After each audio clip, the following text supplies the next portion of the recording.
diferentes, tanto físicas como a lo que ellos se dedicaban, ¿verdad que sí? ¿Quién me dice cómo era Esaú, su apariencia física? Era velludo.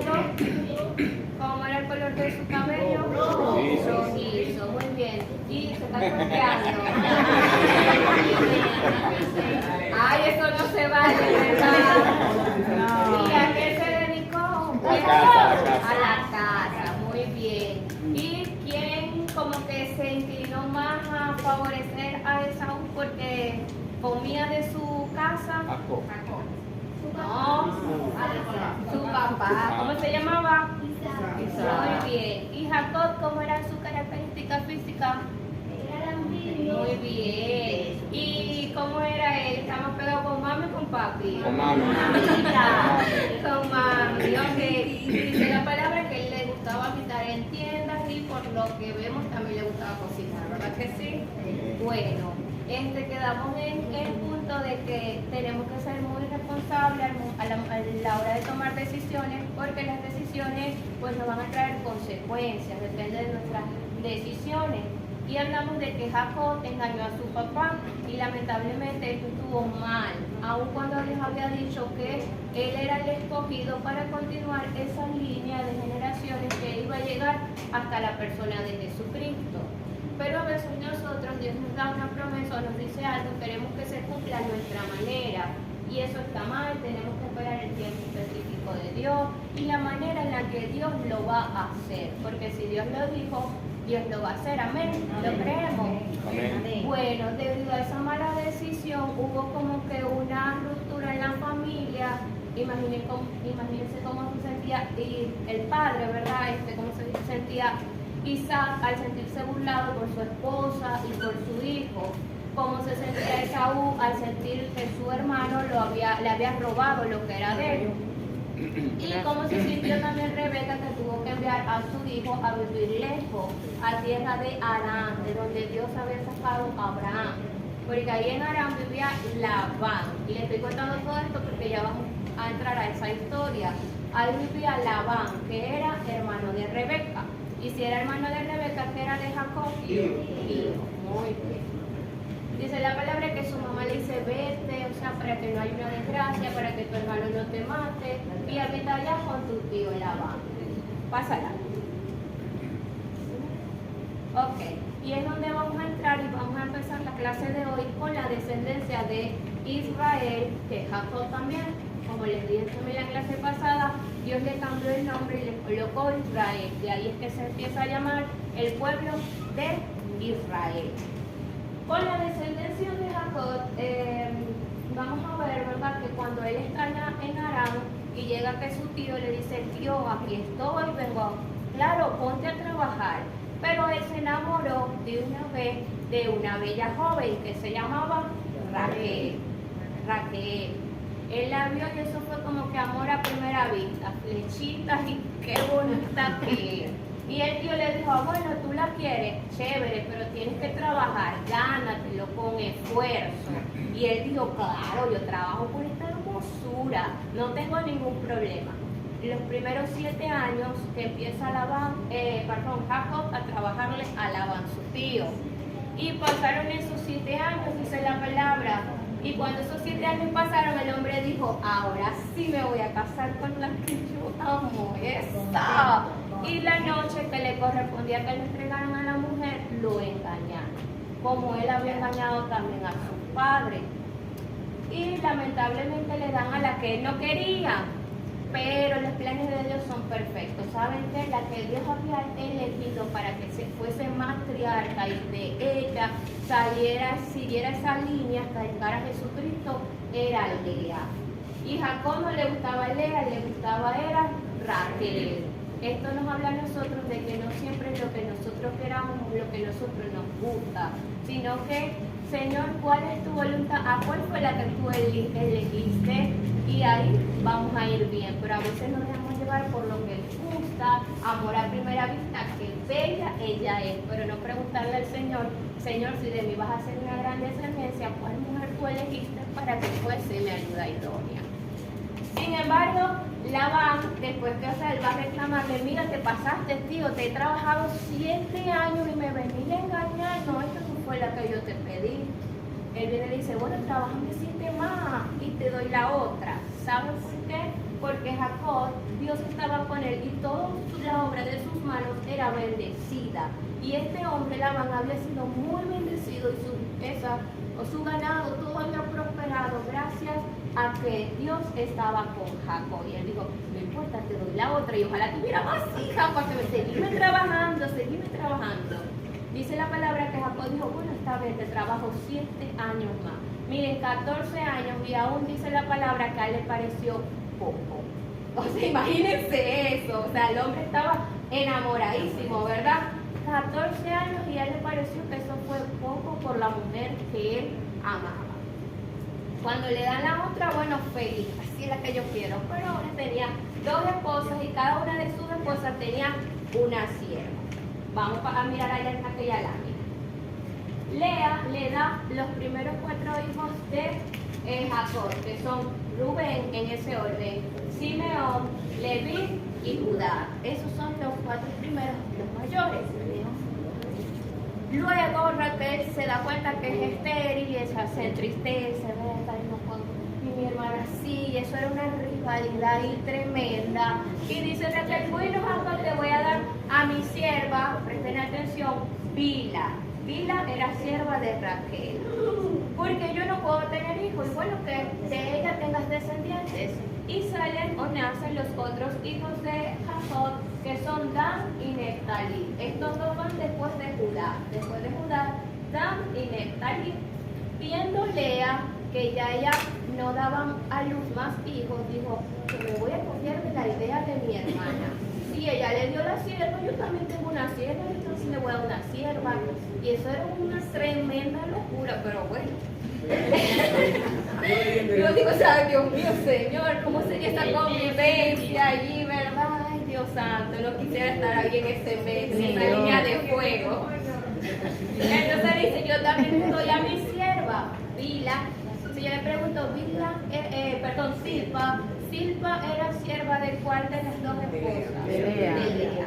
Y de ellas nace Dan y Aser. Luego dice la palabra que una vez más Lea concibe, ¿verdad? Y da luz a Isaacar y Zabulón. Ese es el orden.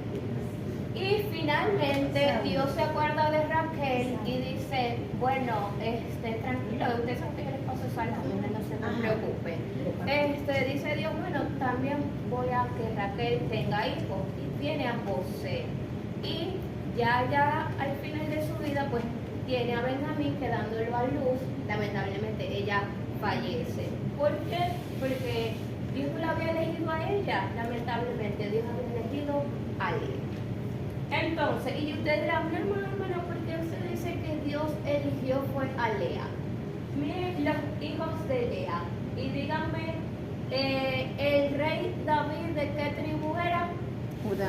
De Judá, ¿verdad que sí? José, padre de Jesús, según la carne, ¿de qué tribu era? De Judá. Y Jesús, de la tribu de Judá. Es decir, ¿de cuál de los hijos, de cuál mujer fue que nació Jesús? Era que dio a luz a Judá, ¿verdad que sí? Entonces ahí vemos que Dios la eligió a ella como la matriarca. Esos son los 12 hijos de Jacob. También hubo una niña, pero ustedes saben que las niñas como que no entraban en estas líneas de generación.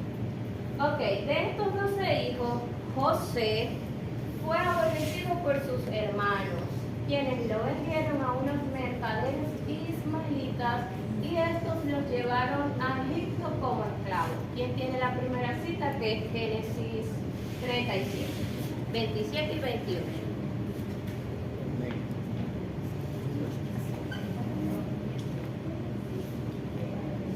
Leemos bajo la dirección del Padre, del Hijo y del Espíritu Santo.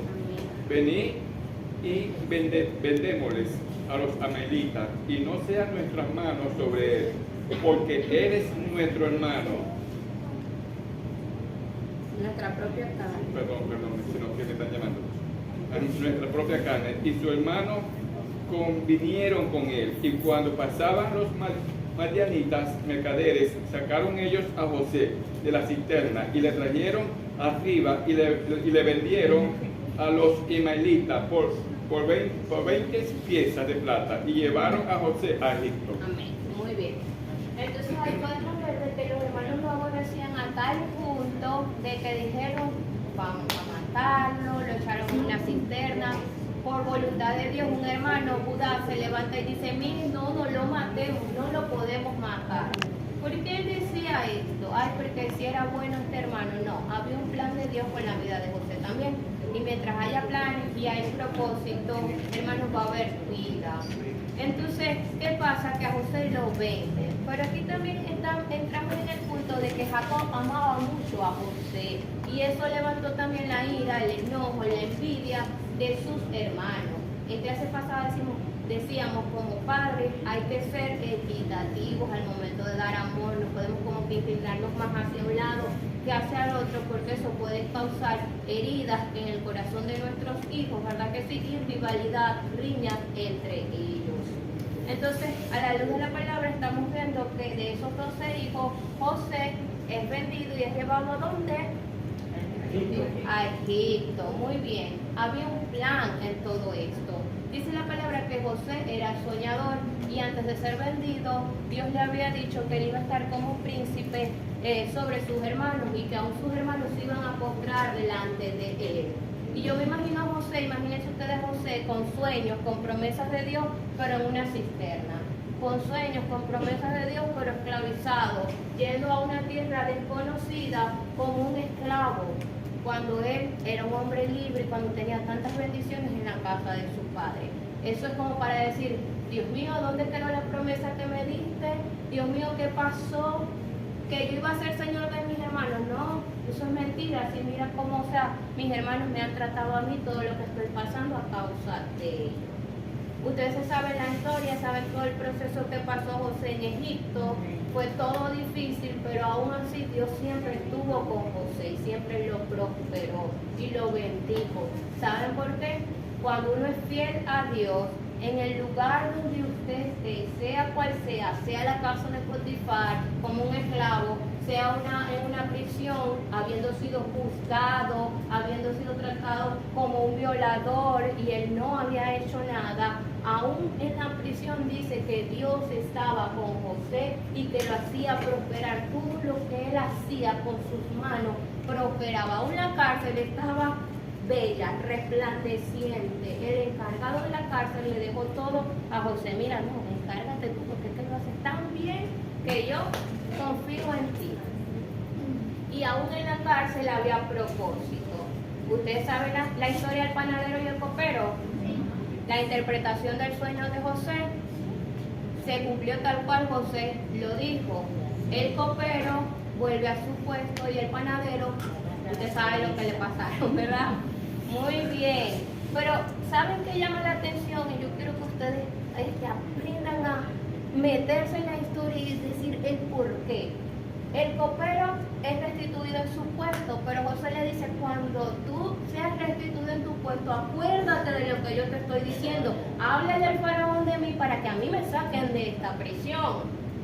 Pero el copero vuelve a su puesto a echarle el vinito a la copita al rey. Y dice la palabra que a él se le olvidó. ¿Pero por qué se le olvidó? No era el tiempo de Dios de que José saliera de la prisión. Era un propósito. Y a veces nosotros, amados, nos encontramos no en una prisión física, pero con una problemática, con una situación adversa. Dios mío, ya no sé qué hacer con este problema, con esta necesidad. Ya sácame de aquí, como José. Por favor, háblale al faraón de mí porque ya no quiero salir de aquí. Y al copero se le olvidó, porque Dios dijo, ya va, no es el tiempo de que salgas de allí. Va a haber un tiempo específico y perfecto. ¿Cuál fue ese tiempo? Faraón tiene un sueño, tiempo después se para medio aturdido. El copero le dice, mira Faraón, te veo triste, tu semblante está diferente, tuve un sueño, nadie me lo puede interpretar, ninguno de aquí sirve para interpretar un sueño. Y dice, pero me acuerdo yo. Ahí sí él se acordó. ¿Por qué? Porque ese, me acuerdo yo, era el momento específico específico que Dios había designado para que José saliera de esa prisión. Es decir, ya Dios había trabajado con la vida de José, ya José se había humillado lo suficiente, había sido fiel a Dios en lo poco, y Dios dijo, ahora es tiempo de que yo te posicione en donde yo dije que tú ibas a estar como príncipe, Señor. ¿Verdad? Pero a veces nosotros queremos el reino, el trono, el liderazgo, y ya va, y cuando yo voy a ser fiel a Dios en lo poco, Dios dice, no, mientras no haya humildad, mientras tú no aprendas a gozarte en las pruebas, no te puedo poner en alto, porque te doy un liderazgo y después ves a tus miembros, y cómo tú le vas a decir, mira, sé humilde, cuando tú no has aprendido la humildad, mira, gózate en las pruebas, cuando tú no lo has hecho, te estoy preparando para colocarte en el lugar que te quiero establecer. Amén. Amén. Dice, 20 años más tarde, Israel viaja a Egipto. Cuando hablo de Israel, digo de Jacob, incluso de todo el pueblo.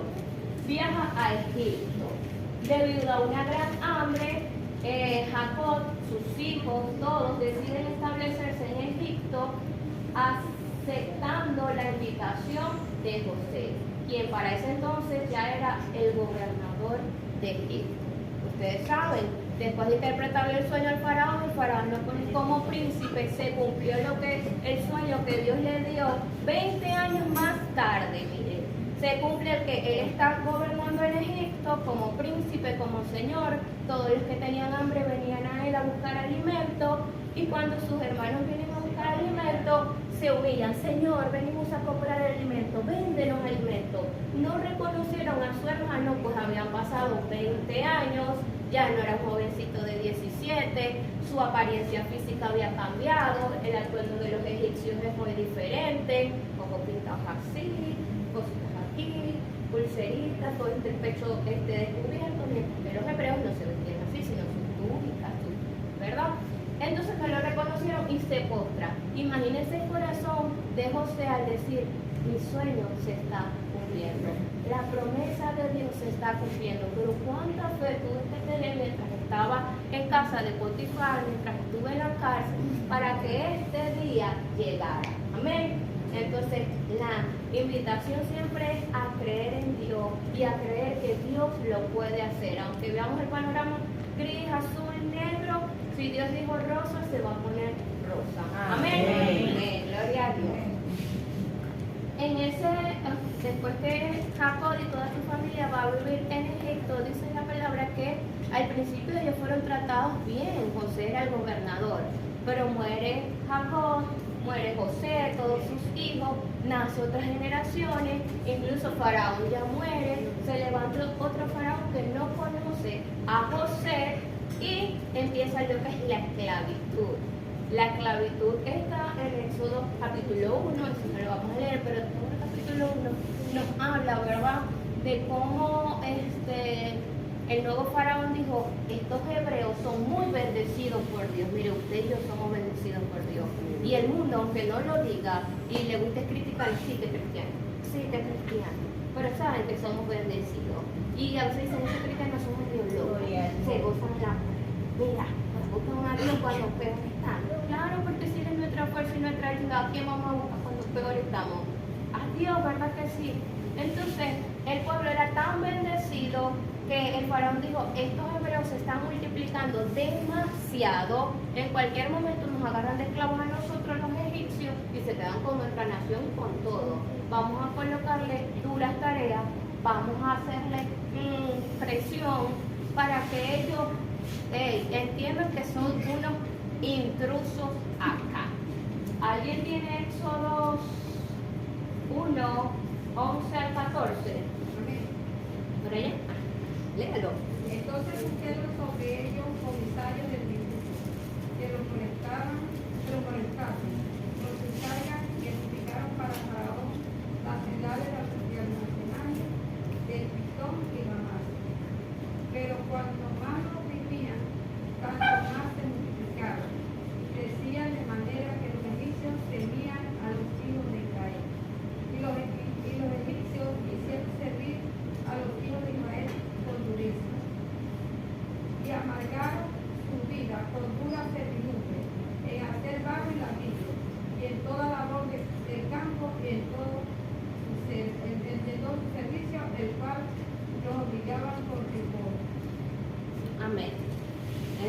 vemos de que ya les colocaron duras tareas, incluso cada vez los oprimían más, les limitaban la comida, el agua, e incluso dice también que colocaron parteras para que estuviesen pendientes, para que no se siguieran multiplicando, ¿verdad? Y vieran, ya va, cuando las hebreas vayan a dar a luz, vean si es un varón, miren, pero si es una niña, déjenla vivir, porque saben como que las mujeres no tienen tanta fuerza, no se van a rebelar contra ellos, no van a pelear. Y ya vamos para el siguiente. Pásala, por favor, muñeca. En ese periodo, ¿verdad?, de esclavitud, en esa época donde estaban matando a los niños recién nacidos, a los varoncitos, nace Moisés. Y es donde otra vez yo toco el tema, porque de verdad Dios es un Dios de propósito y nuestras vidas tienen propósito, hermano. Quizás nosotros decimos, no, es que yo no soy un Moisés porque Dios me ha llamado a libertar a un pueblo. Usted y yo somos llamados a libertar a todos los que están en esclavitud allá afuera y predicar la palabra, ¿verdad? El evangelio. Y esas personas están atadas, están esclavas, quizás no una esclavitud física, quizás no le están dando unos latigazos físicos, pero el diablo y los demonios, amados, los tienen atados y los están golpeando y afligiendo, y ellos necesitan ser libres. Entonces nuestras vidas tienen propósito. Dios levanta un niño o nace un niño que ya Dios había designado que iba a ser la persona que él iba a usar para libertar al pueblo, sacar al pueblo de Egipto. Y ese niño se llamaba Moisés. Muy bien. Durante esa época de esclavitud nace Moisés, destinado por Dios para liberar a Israel. Escondido en una cesta entre juncos del río, fue descubierto por la hija del faraón. Ella lo llamó Moisés y lo crió como un hijo, el cual vivió en la corte del faraón. Bueno, gracias a Dios las parteras no mataron a este niño porque eran buenas, no, porque había un propósito de Dios. A veces nosotros no entendemos, ay, qué buena que es. No, es que Dios la está usando para que su propósito prevalezca. El niño no muere, incluso la hija del faraón se está bañando en el río y descubre la cestica, la canasta donde está el bebé. Yo pregunto, si era la hija del faraón, el faraón dio la orden, maten a todos los niños, ¿verdad? Su padre dio esa orden. Ella podía agarrar al niño y decir, mátenlo, mi papá dijo que maten a todos los niños, ¿yo qué voy a hacer? Ella sabía que era hebreo. Y ella sabía que era hebreo, hebrea. correcto, dijo, este debe ser uno de los niños de la hebrea. Pero en su corazón Dios puso fue el amarlo, el criarlo, el preservarle la vida, porque había un propósito. Hermanos, a veces Dios va a usar incluso a las hijas del faraón, esto es en el sentido figurado. Usted va a ver a su alrededor, hijas del faraón, ayudándole a que el propósito de Dios se cumpla. Por ahí hay un dicho que dice, aún el diablo trabaja para Dios. Ya lo iba a decir, ¿verdad? Me les adelanté. ¿Por qué? Porque Dios cumple su propósito, y la mujer, en vez de mandarlo a matar, en vez de sentir odio como su padre sentía, sintió fue amor y lo crió como un hijo. Es decir, que Moisés creció y se instruyó en la corte de Faraón como un príncipe de Egipto. Se dice que Moisés vivió 120 años, y sus 120 años se dividen en 3 periodos de 40 años cada uno. Sus primeros 40 años es como príncipe en Egipto. Luego él se entera de su origen, él se entera que él es un hebreo también, él no sabía. Cuando él se entera que él es un hebreo, se pone en el lugar de su pueblo y empieza a ver cómo su pueblo estaba siendo tan maltratado. Intenta defender a uno de sus hermanos hebreos y matan a un egipcio. Él esconde el cuerpo y cree que eso quedó oculto. Al día siguiente, otro día va y trata de defender también a los hebreos, y le dice el egipcio, ¿qué? Si no lo dejo de golpear, ¿qué? ¿Me vas a matar a mí también? ¿Ah? Decime. Se los estoy poniendo como que maracucho, no le digo así, oye. Ajá, como que, a mí también. Entonces se da cuenta Moisés que la muerte del egipcio no había quedado oculto, tuvo miedo y dice, yo me voy de aquí, porque yo también soy hebreo, y si Faraón se entera me pueden mandar a matar a mí también. Empiezan otro periodo de 40 años en donde él se va para un desierto. Y le doy un punto al que me diga qué pasó en ese desierto. Una salsa. No, pero primero antes de la zarza. ¿Qué pasó con Moisés? Se fue al desierto. Él conoció pero parece, a levanta. Jetro, a su suegro. Conoció a Jetro, su suegro, ajá. ¿Y con quién se casó? Séfora. Con Séfora, una de sus hijas. Muy bien. ¿Y tuvo hijos o no tuvo hijos? Dos hijos. ¿Cómo se llamaban los hijos de Moisés? María y José. ¿No? María y José no. Me estaba hablando que y eso es trampa. Un chiste. Uno es Gerson, Eso. y el otro empieza por la E. El otro Ya me ganaron esto no lo enseñé yo, Gerson y Dama, ¿cómo se llama el otro? Los hijos de Moisés. bueno, tiene incluso Moisés dos hijos, Jetro y Jetro, no. Gerson y Eleazar. no, Eliezer, creo, no recuerdo correctamente el nombre, pero eso que por la E. Y tiene dos hijos. Luego dice la palabra de que está él apacentando un día, trabajando, ya tenía familia, tenía que trabajar, ¿verdad, hombre? Tenía una mujer, tenía hijos que mantener. Está trabajando, está apacentando las ovejas y es donde ocurre el llamamiento de Moisés. Miren, ahí no sé si pueden ver las ovejitas que vienen allí en la vara como un pastor, ¿verdad? Y miren el cambio brusco. Eliezer, muy bien, gracias por Eliezer. Dice que era por la E, pero ajá. ¿Cómo se llaman los hijos de Moisés? Pregunta de examen. No, mentira, esa no es pregunta de examen. Es para que aprendamos. Gerson y Eliezer. Ajá. Bueno, seguimos. ¿Qué pasa? Que miren el cambio drástico en la vida de Moisés. Un príncipe y ahora un humilde pastor con una vara en el desierto, el solazo. Y yo no lo veo quejándose. Dándole gracias a Dios, tenía por lo menos un trabajo, tenía como alimentar a su familia y sustentarse, ¿verdad? Así que tenemos que ser agradecidos también.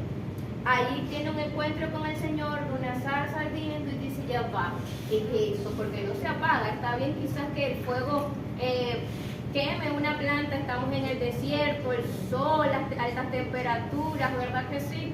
Quizás, era normal, común, que eso ocurriera, que hubiese un incendio, pero que el fuego no se apagara, está rara la cosa, ¿verdad que sí?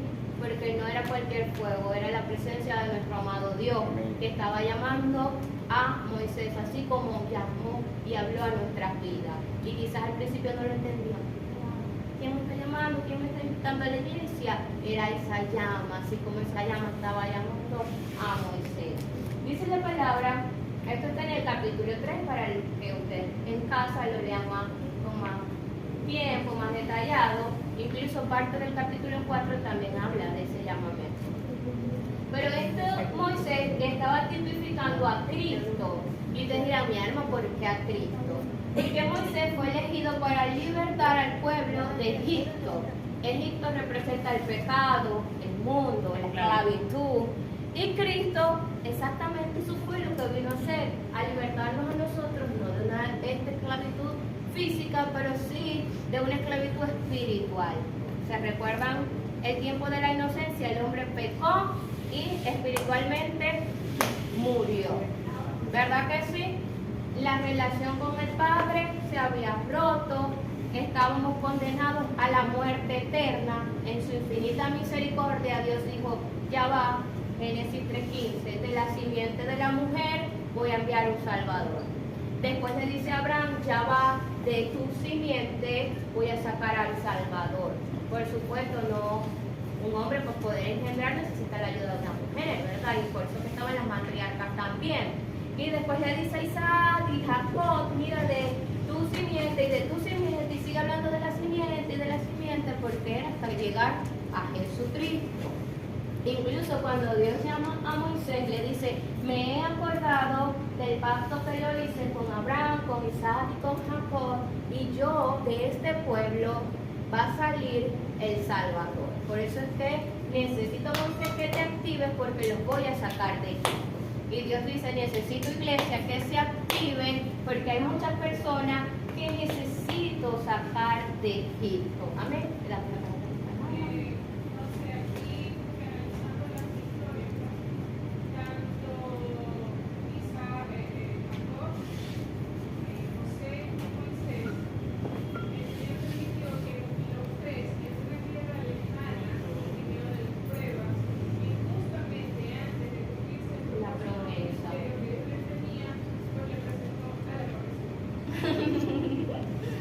bueno, porque Dios también, como, ¿y por qué le presenta el amor de su vida? Porque sabes que somos esa ayuda idónea, correcto. Entonces, también caballeros debemos de aprender a amar lo que Dios nos ha puesto a nuestro lado, ¿verdad? Esa ayuda idónea. Y mujeres debemos de ayudar a nuestros varones a que el propósito, ¿verdad?, que Dios tiene se cumpla. Amén.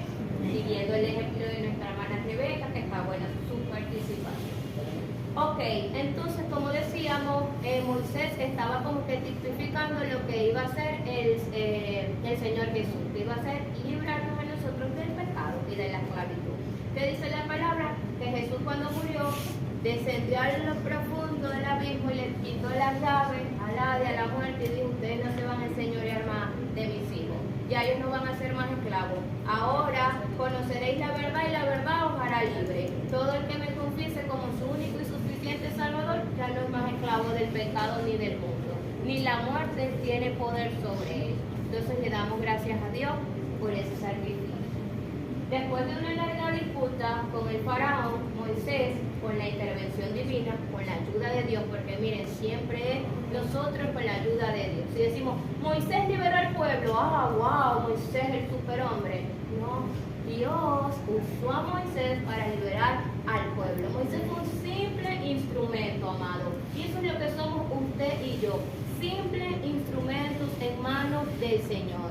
Y mientras nosotros entendamos esto, la humildad va a reinar aquí y el propósito de Dios va a florecer. Pero si nosotros empezamos como que yo, porque Dios me usa tremenda, usted está dejando a Dios en segundo plano y Dios dice, ay, altiva, orgullosa, soberbia, y te miro de lejos y no te uso más.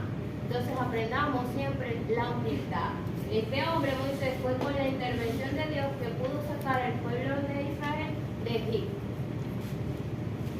Y este es el punto final de esta clase, que es la Pascua y el Éxodo. Éxodo representa o significa salida, la salida. La Pascua la vemos en Éxodo capítulo 12, todo el capítulo 12, pero yo se los voy a resumir. Cuando decía que hubo una gran disputa entre Moisés y el faraón, era porque ustedes saben que el faraón no quería dejar ir al pueblo, ¿correcto? Y hubieron muchas plagas, ¿verdad que sí? ¿Cuántas fueron? 10. La última, ¿cuál fue? La muerte de los primogénitos, correcto. Pero en este punto no había llegado la muerte de los primogénitos, habían pasado 9 plagas. Y dice el Señor y llama a Moisés, ven acá Moisés, ven acá Aarón, que era como su mano derecha, y pues lo podemos decir hoy en día, era su líder, su ayudador ahí, para darle como que a la actualidad, ¿no? Ven acá Moisés, ven acá Aarón, miren, ya, esta va a ser el juicio final que yo voy a enviar, y ahora sí Faraón va a dejar ir al pueblo. ¿Verdad, Dios? Sí, pero necesito que ustedes hagan algo también. ¿Qué vamos a hacer nosotros? Bueno, reúne al pueblo y dale esta información que yo te voy a pasar. ¿Qué? Bueno, usted va a ganar un cordero perfecto. Y miren las características, porque esto estaba representando a Cristo. Un cordero perfecto, el más bonito, sin mancha, sin ningún rasponcito, sin nada. Ustedes lo van a agarrar, lo van a tomar, lo van a matar, y la sangre de ese cordero, y miren cómo todo se parece a lo que hizo Jesús, porque estaba representando eso. La sangre de ese cordero ustedes la van a tomar, como pueden ver ahí, la van a rociar en sus puertas, y miren, el espíritu de muerte o la muerte que yo voy a enviar no les va a tocar a ustedes. Todas las casas que estén blindadas, porque esto era espiritual, esto es lo que Jesús vino a hacer con nosotros, amados. Su sangre en nosotros es lo que nos limpia, es lo que nos permite de que nosotros le sirvamos al diablo, lo que le impide al diablo, o la marca que dice, esa es de Cristo, con esa no, con ese no. El espíritu de muerte no va a poder entrar en esas casas que tengan esa sangre del cordero. ¿Cuál cordero hoy en día, mis amados? Jesucristo, ¿verdad que sí? Entonces, y luego ustedes van a cocinar ese cordero y se lo van a comer. Se van a reunir en una mesa como familia, todos, y van a comer la Pascua. La van a acompañar con panes sin levadura. Y esto será celebrado como Pascua al Señor. Porque nosotros como cristianos, hermanos Merlin, nos seguimos matando un corderito, lo echamos en la puerta de nuestra casa y nos sentamos a comer y hacemos la Pascua. Porque celebramos a Jesucristo, que es nuestra Pascua, ¿verdad que sí? Ya no tenemos que matar un cordero porque dice la palabra que ya el sacrificio fue hecho de una vez y para siempre, ¿verdad que sí? Y es su sangre, lo que nosotros decimos, la sangre de Cristo tiene poder, está sobre mi casa y cubre mi vida y cubre a mi esposo, y cubre a mis hijos y no me toca nada. La sangre del Cordero de Dios Jesucristo. Eso es lo que representaba la Pascua. ¿Qué dicen por ahí? Que hoy en día, ¿cuál es la Pascua? El conejo de la Pascua, que ¿a qué lo quiere llevar? Que hoy en día, ¿qué es lo que se celebra por la Pascua? ¿Qué es lo que se celebra por la Pascua? Las hallacas. No sé, hable, se cuente para reírme. La Santa Cena. Ah, Eso es lo que le correcto. digo yo, que No. para mí es la Santa Cena. Amén. Y lo hizo Jesús, incluso y si vamos y lo llevamos a las relaciones, la noche antes de morir, ¿verdad que sí? Él dijo, se sentó con sus discípulos. Estaba celebrando la Pascua. Y estaba celebrando la Pascua, correcto. Y ahí él dijo, esta va a ser la Pascua, de ahora en adelante, esta va a ser la Pascua. Yo pensé que lo estaban llevando al mundo, de que el mundo decía el conejo, de los huevos de la Pascua y tantas cosas que inventa el mundo, la verdad. Yo lo relacioné con eso. Yo pienso con una yaca. Perdónenme, no me he comido la primera. Bueno, gloria a Dios, pero tenemos a Jesucristo, ¿verdad? Estamos comiendo el pan de vida, el pan que no perece. Gloria a Dios. Entonces, eso es lo que era la Pascua. El éxodo ahora, por favor, muñeca. El éxodo es la orden ya de salida. El pueblo salió de Israel. Debido a ese juicio, ¿verdad?, divino de la muerte de los primogénitos en la tierra de Egipto, Faraón por fin cede y deja ir al pueblo de Israel. ¿Quién tiene Éxodo 12? 40 y 41. El tiempo que los hijos de Israel habitaron en Egipto fue 430 años, y pasados los 430 años, en el mismo día, todas las huestes de Jehová salieron de la tierra de Egipto. ¿Y quién tiene Éxodo 12, 30 y 31? Y me salté esa. Se sacó. No importa, gracias, hija, ya lo leí. Amén. Y se levantó aquella noche Faraón, él y todos sus siervos, y todos los egipcios, y hubo gran clamor en Egipto, porque no había casa donde no hubiese un muerto. E hizo llamar a Moisés y a Aarón de noche, y les dijo, salid de en medio de mi pueblo vosotros y los hijos de Israel, e id, serví a Jehová como habéis dicho. Amén. Faraón, todos estaban tristes, todos estaban de luto. Miren, dice, no había casa en la cual no hubiese un muerto. Es decir, desde el más humilde egipcio, el más soldado racio ahí, hasta el faraón, tenían un muerto en su casa, su primogénito muerto. O sea, yo les digo, imagínense, Dios guarde, o sea, un hijo muerto. Ya esto fue como que la copa que rebosó el vaso. Faraón dijo, se me van, que se vayan. Dio la orden de salida. Ya, váyanse. ¿Por qué? Porque era de Dios que ya tenían que salir. Lamentablemente con brazo fuerte, pero Dios había dicho, mi pueblo no va a ser esclavo para toda la vida. Yo les di una promesa a Abraham, a Isaac y a Jacob, y esa promesa se va a cumplir. 430 años, no completos los 430 años fueron esclavos. Recuerden que al principio, solo al principio, mientras estaba Jacob, José y todo eso, ellos no eran esclavos. Pero la mayoría de sus años, no me pregunten hermano exactamente cuántos años, porque no lo sé, pero la mayoría de sus años fueron bajo servidumbre, bajo esclavitud. Con esta salida entonces culmina esta dispensación, esta quinta dispensación, el tiempo de la promesa, con la liberación de... Ya va, no digan mucho, me oyeron, que yo sé que no les va a gustar la parte que viene. Ay, Señor. Con la liberación del pueblo que salió de Egipto. Ahora, les voy a pedir que se coloquen en pareja porque vamos a usar estos 10 minutos O 10 minutos, sí. Faltan 8 minutos para las 8. Tienen 10 minutos. Vamos a hacer un pequeño taller. No es el examen, pero ya que por ahí dijeron, hermana, que si hoy hay examen, yo me puse creativa y dije, bueno, ya que ellos quieren examen, bueno. No, mentira, va a ser un pequeño taller en pareja. Mira. No hay parejas de 3, ¿oyeron? Eso no existe. Eso es en el ¿Estáis viendo? 2. Ay, sí, es mala. Saquen una hojita, puede ser Eso no se plana, hace. puede ser blanca, de raya, como ustedes quieran. Coloca la última.